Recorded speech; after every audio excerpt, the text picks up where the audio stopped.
Commander Vex 9 clicked his four mandibles together in what passed for amusement among the Krillian species. Standing before the observation deck of the Imperial War Academy, he watched the newest batch of cadets shuffle into the briefing hall below. 43 of the galaxy's most promising young warriors from 17 different species, all eager to prove themselves worthy of the legendary Omega Squadron. Well, 42 promising warriors and one human. "Still can't believe they let that soft skin through the preliminary trials," muttered Lieutenant Grex, his scales rippling with disdain. The reptilian Vorthak officer adjusted his ceremonial armor, the metal plates scraping against each other like grinding teeth. "Look at it down there. No natural weapons, no armor plating, no enhanced reflexes. What's it going to do when the real test begins? Bleed on the enemies until they slip?" Vex 9's compound eyes swiveled to observe the human cadet in question. The creature stood roughly 5.5 feet tall, which was laughably short compared to most species represented. Its pale skin looked like it would tear if you breathed on it too hard. The thin hair covering its head was an unremarkable brown color, and those tiny eyes could barely see across a room without those ridiculous glass contraptions perched on its nose. The human's name was Jake Martinez, according to the files. From the backwater planet Earth, third spiral arm, barely discovered space travel 2 centuries ago. Most species had been conquering solar systems when Earth's inhabitants were still figuring out fire. "Perhaps the human will provide entertainment value," Vex 9 replied, his voice carrying the typical Krillian buzz that made other species nervous. "I do enjoy watching overconfident youngsters learn harsh lessons about reality." The briefing hall fell silent as Admiral Thane Prime entered. The massive Gorlakian commander stood nearly 12 feet tall, his rocky hide scarred and from decades of warfare. When he spoke, his voice rumbled like distant thunder, and every cadet straightened to attention. "Cadets," Admiral Thane Prime began, his 3 eyes scanning the assembled group. "Today begins the final examination for entry into Omega Squadron. For the past year, you have endured physical trials, mental challenges, and strategic simulations. You have proven yourselves capable warriors." A pause. Several cadets shifted nervously. However, all of that was merely preparation. Today, you face the crucible. Excited whispers rippled through the ranks until Thane Prime's glare silenced them. The crucible is simple in concept, complex in execution. You will be transported to the abandoned mining planet Zirion 7. The planet's atmosphere is breathable for most species, though the environment is harsh. Gravity is 1.4 times standard. Temperature ranges from freezing to scorching, depending on location and time of day. Vex 9 noticed several cadets swallowing hard. "Good. They should be nervous." "Your objective is equally straightforward," the Admiral continued. "Survive for 7 standard days. No weapons, no equipment, no supplies beyond the clothes on your backs. The planet contains everything you need to survive, if you are clever enough to find it." Cadet Zara Flintedge, a promising young razorclaw female, raised her talon. "Sir, are we competing against each other or working together?" Admiral Thane Prime's massive head turned toward her, and Vex 9 could swear he saw the beginning of a smile on those stone features. "The test is survival, Cadet. How you choose to interpret that objective is entirely up to you." Oh, how deliciously vague. Vex 9 loved watching idealistic young warriors grapple with moral ambiguity. "Transportation departs in 30 minutes, Thane Prime announced. "Use this time to mentally prepare yourselves. Many of you will not return unchanged. Some of you may not return at all." As the cadets filed out of the briefing hall, Vex 9 focused his attention on Jake Martinez. The human moved with neither the predatory grace of the Razorclaw cadets nor the confident swagger of the Gorlakians. Instead, he walked with an almost casual stride, as if he were heading to a routine training exercise rather than a potentially lethal survival test. "Look at that," Grex hissed. "It doesn't even understand the danger. Probably thinks this is some sort of camping trip." But Vex 9 noticed something the Vorthak lieutenant had missed. While the other cadets clustered together in nervous groups, whispering strategies and forming quick alliances. The humans stood alone, not isolated, not excluded, but genuinely solitary by choice. And those small eyes behind the glass lenses were constantly moving, observing, cataloguing. Interesting. The transport ship Relentless Pursuit was a standard military vessel, all function and no comfort. The cadets were herded into the cargo hold like livestock, which was probably intentional. Strip away their dignity early, and the real personalities emerged. Vex 9 settled into his observation post on the command deck, where multiple screens would allow him to monitor the test from various angles. The Academy had seeded Xerion 7 with thousands of surveillance drones, ensuring they could watch every moment of the cadets' ordeal. Beginning descent to Xerion 7, announced Captain Mort 6, the ship's insectoid commander. Atmospheric entry in 15 minutes. Through the viewports, Xerion 7 looked exactly as hostile as promised. The planet's surface was a patchwork of barren deserts, frozen wastelands, and scattered oases that probably contained more dangers than opportunities. 3 moons hung in the purple-tinged sky, their gravitational effects creating unpredictable weather patterns. In the cargo hold, several cadets were already showing signs of stress. A young crystalline, being named Shard Walker, was literally vibrating with anxiety, creating an annoying humming sound. 2 Gorlakian cadets, both descendants of minor nobility, were arguing about leadership strategies in voices loud enough to wake the dead. But Jake Martinez sat quietly in his assigned spot, apparently fascinated by the view through a small porthole. Occasionally, he would nod to himself as if confirming some private observation. "Attention, cadets," Captain Mort 6's voice crackled over the intercom. "Prepare for drop-off. You will exit the ship at designated coordinates. From that moment, your 7-day trial begins. Good luck, and try not to die too quickly." Such inspirational words from the Academy staff. The ship touched down on a relatively flat plateau surrounded by jagged rock formations. As the cargo bay doors opened, a blast of thin, cold air rushed in, carrying with it the scent of dust and something faintly chemical. One by one, the cadets disembarked. Some moved quickly, eager to begin. Others hesitated, suddenly realizing the magnitude of their situation. He seemed to be taking mental notes about the ship's departure protocol. As Relentless Pursuit lifted off, leaving the 43 cadets standing alone on an alien world, Vex 9 activated the surveillance network. "Let the entertainment begin," he murmured. The first few hours unfolded predictably. The more aggressive species immediately began establishing dominance hierarchies. The Gorlakians claimed the high ground, using their size and natural intimidation to secure the best defensive positions. The Razorclaws formed hunting packs, their predatory instincts kicking in automatically. Several cadets attempted to form cooperative groups based on complementary abilities. The energy-based Luminar beings offered light and heat in exchange for physical protection. The aquatic tide swimmers sought out water sources and shared information about hydration, but conflicts erupted almost immediately. "That's our water source," snarled Cadet Brickfist, a particularly bulky Gorlakian, as he confronted a mixed group near a small spring. "The water belongs to no one," replied Cadet Silverwing, a graceful Avarian whose feathers shimmered with indignation. "We arrived here first." "Tried to stop me from drinking," Brickfist challenged, his massive fists clenching.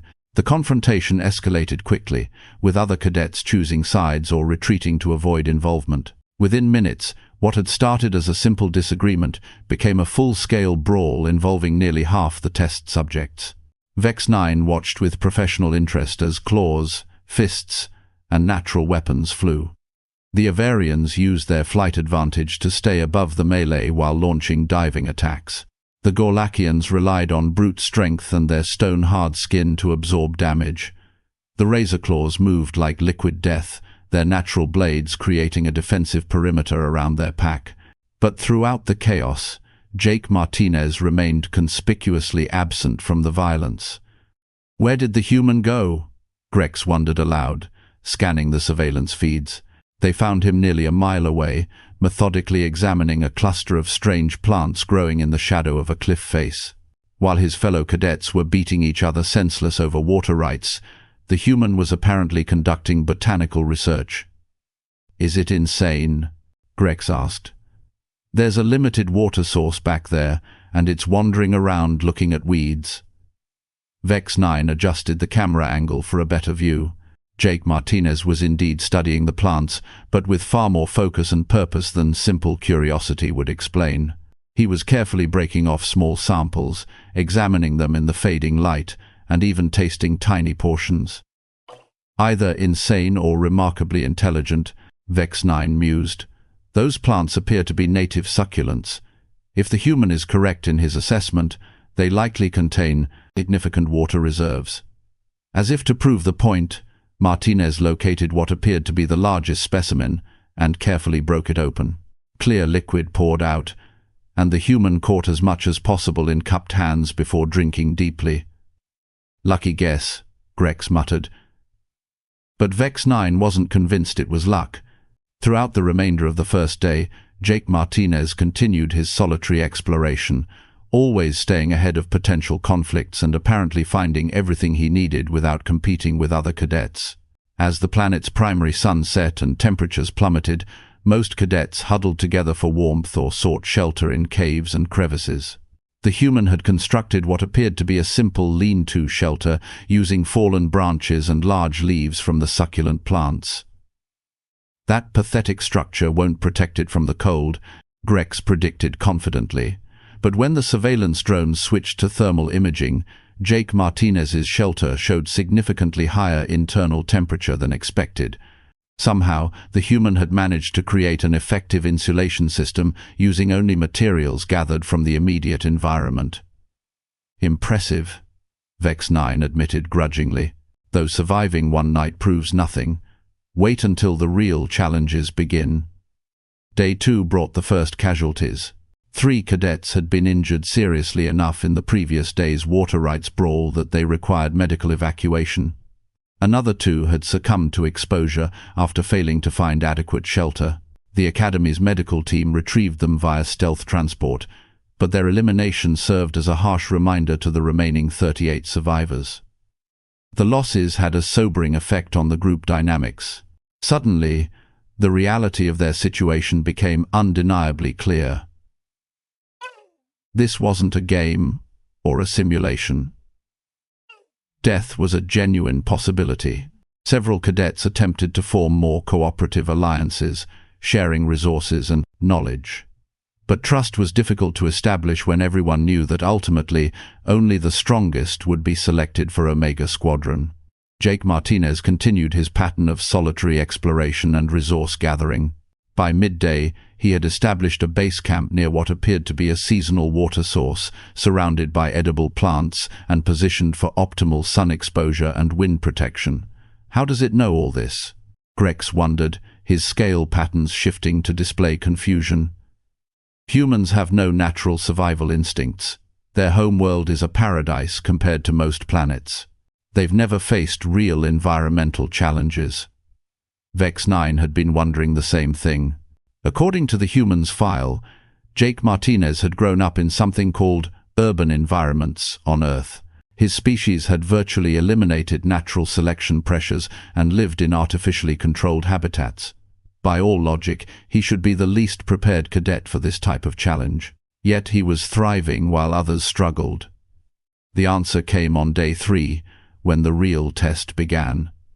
Xerion 7's mining operations had been abandoned for good reason. The planet was home to several species of highly aggressive predators that made resource extraction too dangerous to be profitable. The Academy's examination protocol involved gradually releasing these creatures into the test area, escalating the survival challenge from environmental to actively hostile. The first wave consisted of tunnel stalkers, spider-like creatures roughly the size of a human torso, with razor-sharp legs and a tendency to attack from underground burrows. They were primarily nocturnal hunters, but hungry enough to venture out during daylight hours. The initial attack came without warning. Cadet Stonebreaker, a young Gorlakian who had been foraging near a rocky outcropping, suddenly found himself surrounded by 3 tunnel stalkers that erupted from the ground simultaneously. His natural armor provided some protection, but the creature's legs were designed to penetrate even thick hide. The battle was brief and brutal. Stonebreaker managed to crush one attacker with his bare hands, but the other 2 inflicted serious wounds before he could reach safety. Other cadets rushed to help, but the damage was done. Medical extraction required. Sector 7, Vex 9 reported grimly. Similar attacks occurred throughout the day. The surviving cadets quickly learned to avoid areas with loose soil and to travel in groups whenever possible, but the psychological impact was immediate and severe. Fear changed everything, except for Jake Martinez. When the surveillance drones located him after the first tunnel stalker attack, the human was calmly setting what appeared to be primitive snares around his campsite. Not the sophisticated energy traps that more advanced species might construct, but simple mechanical devices made from plant fibers and shaped stones. "What is it doing?" Grex asked. "I believe," Vex 9 replied slowly, "it's hunting the hunters." That night proved his assessment correct. The thermal imaging cameras captured Jake Martinez's campsite being approached by 2 tunnel stalkers, drawn by the heat signature of his shelter. But instead of becoming prey, the human had anticipated their attack patterns. The first creature triggered a snare that jerked it off the ground and left it hanging helplessly from a tree branch. The second became entangled in a carefully positioned net trap and thrashed uselessly as Jake Martinez approached with a sharpened stick. Both predators were dead within minutes. "Impossible," Grex whispered. "Those creatures have been terrorizing cadets all day. How did a soft-skinned human defeat them so easily?" But Vex 9 was beginning to understand. While other species had evolved natural weapons and defensive capabilities, humans had developed something far more dangerous: the ability to think like their enemies. The human hadn't overpowered the tunnel stalkers, he had outsmarted them. "Lieutenant," Vex 9 said quietly, "I believe we may have underestimated our human cadet." As Day 4 dawned over Zerion 7, only 31 cadets remained. The combination of environmental hazards, predator attacks, and interpersonal conflicts had eliminated more than a quarter of the original group. But Jake Martinez was still there, still surviving, still learning. And Vex 9 was starting to suspect that the Academy's Deadliest exam might have met its match in the form of a seemingly helpless human who understood something that none of the other species had grasped. Sometimes, the greatest strength was knowing how to be weak. The real test was just beginning. Day 4 brought new horrors that made the tunnel stalkers seem like annoying insects by comparison. The plasma worms emerged during the artificial dawn, their serpentine bodies crackling with bioelectric energy that could fry most organic matter in seconds. These creatures were the reason Zerion 7's mining operations had been permanently abandoned. Standing 12 feet tall when fully extended, they moved through solid rock as easily as water, leaving molten trails in their wake. Commander Vex 9 watched the first encounter with morbid fascination. 3 Gorlakian cadets, led by the arrogant Granite Fist, had claimed a defensible position atop a mesa. Their rock-hard skin and natural durability made them confident against most threats. That confidence lasted exactly 47 seconds. The plasma worm erupted through the center of their rocky fortress, its electrical discharge turning stone into glass and flesh into smoking ruins. Granite Fist managed one terrified bellow before becoming a very permanent part of the landscape. Immediate medical extraction. Coordinates 479. Captain Mort 6 announced over the comm. "What's left of them anyway?" Similar scenes played out across the test zone. The energy-based luminar beings simply vanished when touched by the worm's plasma fields. The aquatic tide swimmers boiled alive in their own moisture. Even the traditionally mighty razor claws found their natural weapons useless against creatures that could melt through titanium. Within 6 hours, the cadet population had dropped to 19 survivors. "At this rate, we'll have no graduates at all," Lieutenant Grex observed, his scales rippling with nervous energy. "Perhaps we should intervene before the human becomes another casualty." But when they located Jake Martinez on the surveillance feeds, he was doing something that defied all logical explanation. He was following one of the plasma worms. "Has it lost its mind completely?" Grex demanded. "That creature could reduce it to component atoms without effort." Vex 9 fine-tuned the camera resolution, studying the human's movements with growing amazement. Jake wasn't following the worm randomly. He was tracking its behavior patterns, staying precisely far enough away to avoid detection while observing its hunting methods. The human spent the entire day documenting the creature's routine, where it emerged from underground, how it selected targets, what environmental conditions triggered its appearances. Most importantly, he noticed something that had escaped everyone else's attention. The plasma worms were completely blind. Of course, Vex 9 realized with grudging admiration. Living underground for millions of years, they evolved beyond the need for vision. They hunt by sensing electrical activity in living tissue. Jake Martinez had reached the same conclusion and was acting on it in ways that demonstrated either brilliant insight or suicidal madness. As night fell, the human began constructing what appeared to be a Faraday cage using metallic debris scattered around the mining site. "Impossible," Grex muttered. "How does a primitive species understand electromagnetic shielding principles?"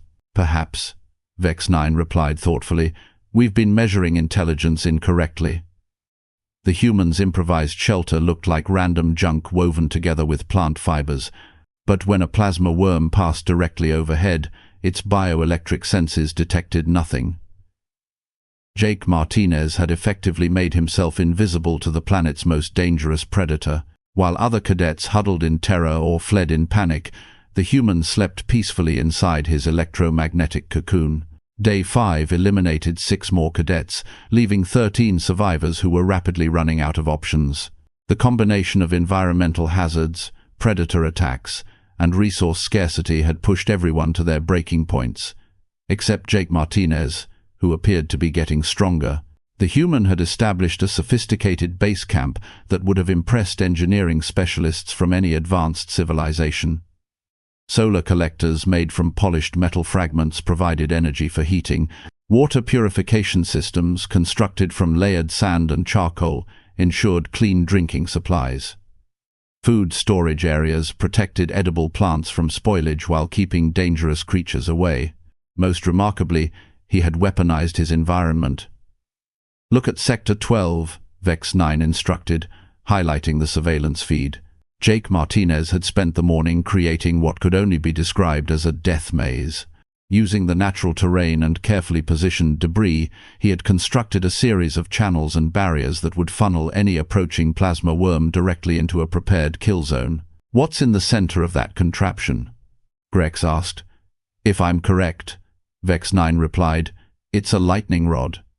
The human's plan was elegantly simple and absolutely insane. By creating a highly conductive pathway surrounded by electromagnetic shielding, he could theoretically direct a plasma worm's electrical discharge back into its own nervous system. "That's suicide," Grex protested. "One miscalculation, and it dies horribly." Or, Vex 9 countered, "one successful execution, and it becomes the only cadet to actively hunt the hunters." They didn't have to wait long for a test. As Zerion 7's triple moons aligned in the sky, creating maximum gravitational stress that drove the worms to the surface, Jake Martinez activated his trap. Using reflected light from his solar collectors, he created electrical signatures that mimicked multiple life forms converging on his position. The plasma worm that responded was massive, even by species standards. Its bioelectric field was so powerful that nearby rocks began glowing with induced current. When it entered the kill zone, the creature's own energy found the path of least resistance exactly as the human had calculated. The feedback loop was spectacular. 12 feet of apex predator collapsed in convulsing agony as its own nervous system overloaded. Within seconds, the most feared creature on Zerion 7 was reduced to smoking organic matter. Jake Martinez calmly began harvesting useful materials from the corpse. "By the 7 suns," Grex whispered. It actually worked. But Vex 9 was focused on something else entirely. While monitoring the humans' triumph, he had noticed movement in several other sectors. The remaining cadets weren't celebrating Jake's success. They were converging on his position. "Commander," Captain Mort 6 announced, "we're detecting organized movement from the surviving test subjects. It appears they're coordinating an assault on the humans' location." Of course they were. Jake Martinez had demonstrated capabilities that made everyone else look incompetent by comparison. In their minds, eliminating him wasn't just strategic, it was necessary for their own survival and dignity. 12 cadets approached the humans' base camp with all the subtlety of a military invasion. They came from multiple directions, using terrain features for concealment, clearly, intending to overwhelm their target through superior numbers. What they found instead was empty ground and the lingering scent of burned Wyrm. "Where did it go?" demanded Cadet Fury Strike, the Razorclaw pack leader whose natural hunting instincts had never failed before. "Spread out," ordered Cadet Iron Will, a Gorlakian commander who had assumed leadership of the impromptu alliance. It can't have gone far. But Jake Martinez hadn't gone anywhere. He was exactly where he had always been, hiding in plain sight using methods that none of his pursuers understood. The human had covered himself with Wyrm secretions that masked his electrical signature, then positioned himself inside a carefully camouflaged pit that rendered him invisible to both visual and thermal detection. While 12 of the galaxy's most promising young warriors stumbled around in confusion, their target watched them with patient amusement. "This is fascinating," Vex 9 admitted. "The human is using every species' enhanced abilities against them. The Razorclaws are following scent trails that lead nowhere. The Gorlakians are checking defensive positions that don't exist. The Avarians are searching from aerial vantage points that can't penetrate his concealment. It's making them look like fools," Grex added with what sounded almost like admiration. But Jake Martinez wasn't content with passive defense. As the search party spread out, he began moving through their ranks like a ghost, using techniques that would have impressed Special Forces operatives from any military organization. The first cadet to disappear was Whisperwing, an Avarian scout who had separated from the group to check a rocky outcropping. One moment she was airborne, calling out position reports. The next moment, silence. "Whisperwing, report." They found her 20 minutes later, unconscious but unharmed, suspended from a tree branch in an improvised harness. Attached to her wing was a simple message written in universal script. "Eliminated. Please, remain quiet. It's hunting us," Fury Strike growled, her pack instinct screaming warnings that her rational mind couldn't fully process. The psychological warfare was devastatingly effective. Within 2 hours, Jake Martinez had eliminated 6 more cadets using non-lethal traps, stealth takedowns, and pure intimidation. Each victim was left unharmed but thoroughly humiliated, with polite notes explaining their theoretical deaths. The remaining 5 cadets huddled together in a defensive circle, their earlier confidence replaced by genuine fear. "This is impossible," Iron Will muttered, his rocky skin pale with stress. "We're trained warriors from the finest military academies in the galaxy. How is one soft-skinned human defeating us all?" "Maybe," suggested Cadet Bright Flash, a Luminar being whose energy form was flickering with anxiety, "we should consider surrender." "Surrender?" Fury Strike snarled. "To a creature that can barely lift its own body weight." But even as she spoke, Fury Strike's predatory instincts were screaming that they were no longer the hunters. They had become prey. Jake Martinez ended the standoff with characteristic efficiency. Instead of continuing his guerrilla campaign, he simply walked into their defensive perimeter carrying an improvised white flag and sat down cross-legged in the center of their circle. "Good evening," he said politely, apparently oblivious to the fact that he was surrounded by beings who could tear him apart with their natural weapons. "I thought we should talk." The silence stretched for nearly a full minute. "Talk about what?" Iron Will finally managed. "About survival," Jake replied reasonably. You're all excellent warriors, but you're thinking about this test incorrectly. The Academy isn't measuring our ability to fight each other. They're evaluating our capacity to survive impossible situations." He gestured toward the location, scattered evidence of their failed assault. "Spending energy on internal conflicts reduces our chances of completing the actual objective. Meanwhile, every hour we waste fighting among ourselves is another hour that environmental hazards and predators can eliminate us." Fury Strike's claws extended instinctively. "Are you suggesting cooperation with inferior species?" "I'm suggesting," Jake said with a slight smile, "that maybe intelligence is more valuable than physical superiority, and that maybe working together increases everyone's survival probability." "You eliminated half our force without killing anyone," Bright Flash pointed out. "Why should we trust you?" "Because I could have killed all of you," Jake replied matter-of-factly. "Your species evolved natural weapons, enhanced strength, superior senses, but you never developed the ability to fight dirty. Every trap I set, every ambush I executed, every tactical advantage I exploited, those were techniques any human child learns playing games." The admission hung in the air like an accusation. "Your species plays war games?" Iron Will asked, his voice uncertain. "My species invented war games," Jake corrected. "We've been practicing asymmetric warfare since before we discovered fire. Every human understands that when you're smaller, weaker, and slower than your opponents, you compensate by being smarter, more creative, and absolutely ruthless about exploiting weaknesses." Commander Vex 9 found himself leaning forward in fascination. This conversation was revealing more about human psychology than a dozen academic studies. "So you're proposing an alliance?" Fury Strike asked suspiciously. "I'm proposing survival," Jake replied. "Day 6 begins in 4 hours.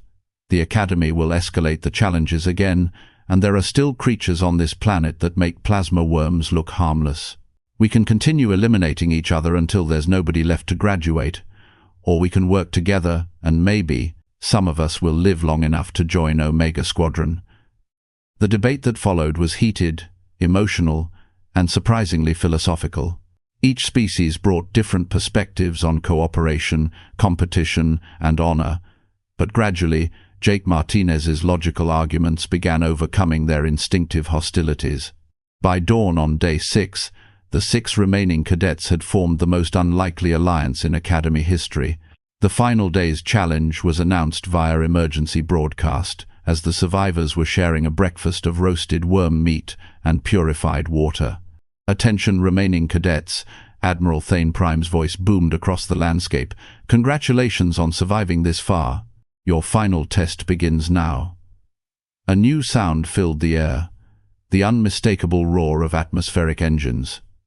Looking up, the cadets could see a massive transport ship descending toward the planet's surface.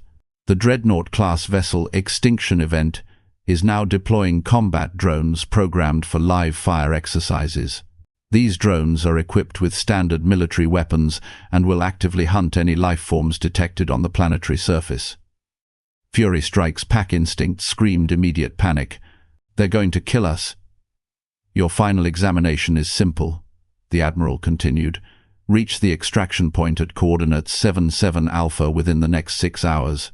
Any cadet who fails to arrive by the deadline will be considered eliminated. The extraction point is defended by automated weapons systems that will target any individual approaching alone." Jake Martinez was already calculating distances and terrain features. 12 kilometers through hostile territory, with combat drones hunting us and defensive systems that require group coordination to overcome. "Impossible," Iron Will declared. "No one could survive that." "Actually," Jake said thoughtfully, "I think that's the point. This isn't a test of individual survival anymore.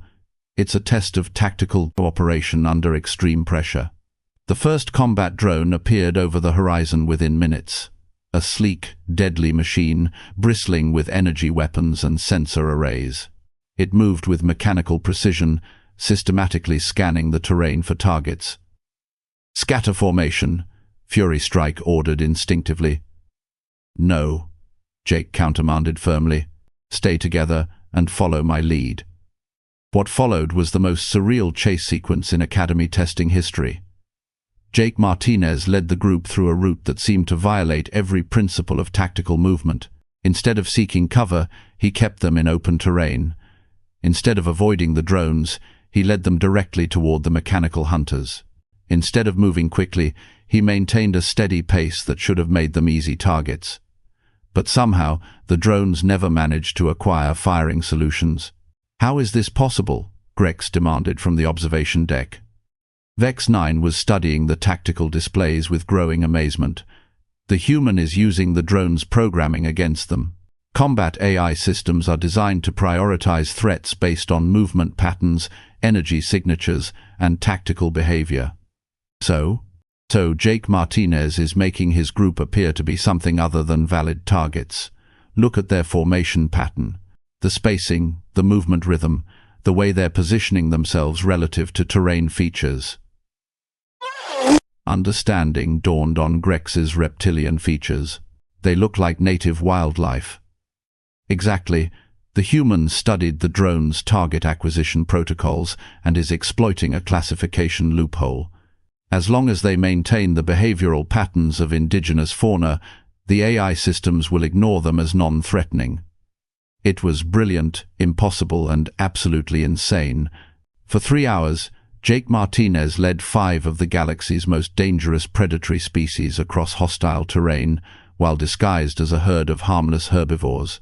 They maintained perfect formation discipline, synchronized their movements to match local animal behavior, and somehow convinced military-grade AI systems that they were not worth shooting.